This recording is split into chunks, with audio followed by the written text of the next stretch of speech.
Hi, I'm Becky Streepy from Glue and Glitter, and today we're going to make my super creamy, super delicious vegan pasta bake.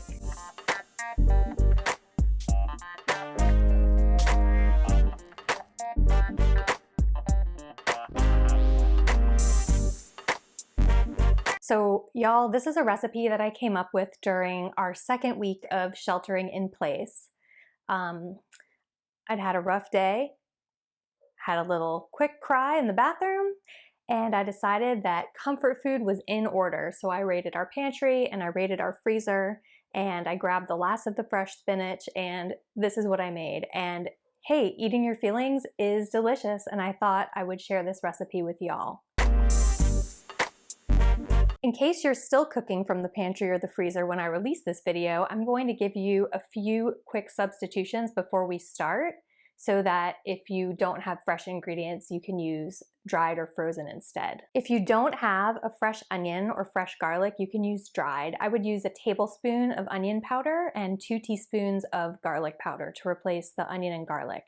And instead of sauteing it up in the oil before you add the flour, which you'll see in the recipe, you'll add it when you add the vegan milk. The other 2 fresh ingredients are basil and spinach. If you don't have fresh basil, that's fine. You can use 2 tablespoons of dried in place of the fresh. You add it at the same point in the recipe as you would add the fresh basil. If you don't have fresh spinach, that's fine too. Just use a cup of frozen spinach that you've thawed and drained. And when you're thawing frozen spinach, I recommend kind of giving it a squeeze to get that excess water out, because you don't want it to make your sauce liquidy when you add it to the pan. All right, y'all, so with those substitutions in mind, let's cook. Start by placing that spinach, whether you're using fresh or thawed frozen, put it right into your colander.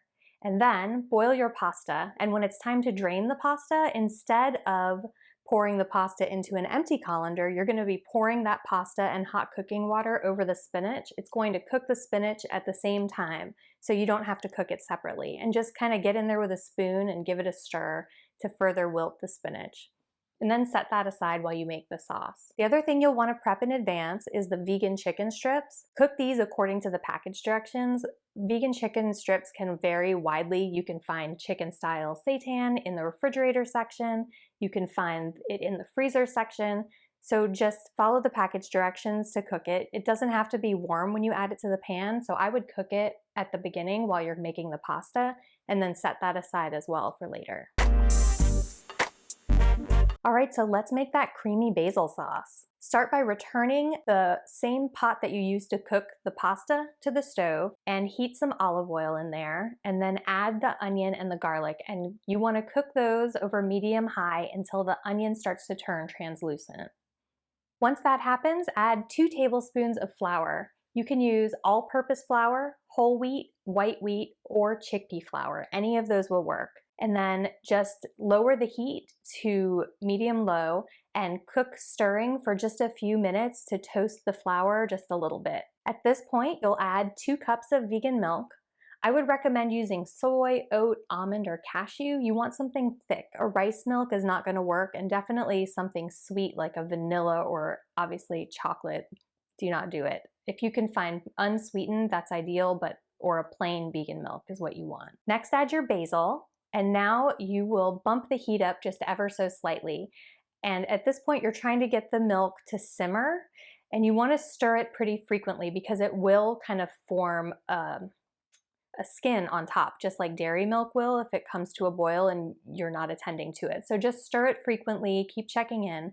And what you want is for the sauce to reduce enough that when you pull a spoon through the sauce, you can see the bottom of the pan for just a second. It's called the spoon test. Once your sauce has passed the spoon test, remove the pan from the heat and then add 2 cups of shredded vegan mozzarella cheese to the pan. You can use other vegan cheese shreds, but I think mozzarella works best. If you only have cheddar though, use cheddar. It's gonna be fine. Stir the vegan cheese while the sauce is still hot, and it'll melt down really nicely. And that is when you'll add the vegan chicken that you cooked earlier, and you'll add the pasta and spinach that's in the colander you set aside.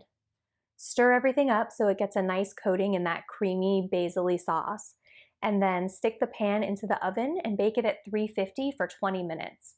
You just want to bake it until it starts to get a little bit of a crust on top. You don't want to scorch the pasta though, and maybe a little bubbling around the edges is nice. You can go for 25 or 30 minutes if you like, but I usually pull the pan out at 20 because it smells so good and I want to eat it. When baking time is up, you're ready to serve.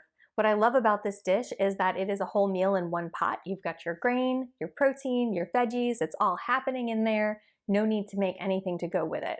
If you really feel like you need more veggies, feel free to make a salad, but y'all, I never ever do that. I hope that this video has answered all of your questions about how to make this creamy vegan pasta bake. If you have any questions that I didn't address in the video, feel free to drop a comment. I'm always happy to help. And don't forget to rate and subscribe.